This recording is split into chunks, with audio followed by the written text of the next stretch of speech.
Hey guys, in this video I'll show you how to transfer money from your Trust wallet to Cash App. Now the first thing I want you to do is launch up Cash App, and then I want you to come here at the bottom left, click on this bank icon, and just scroll down and select Bitcoin, and then click on Buy Bitcoin. Okay, now here I want you to scroll down because you can see there's more ways to get Bitcoin.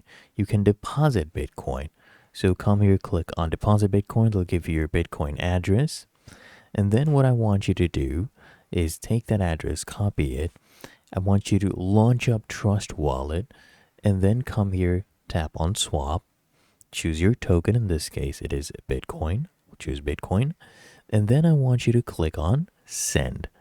Then just enter the amount you would like to send, enter the address you had copied from a Cash App, just paste it right here, enter the amount, and then just tap on Next and proceed with the transaction. It's really that easy and simple. If you found this helpful, make sure you smash that like button and subscribe to the channel.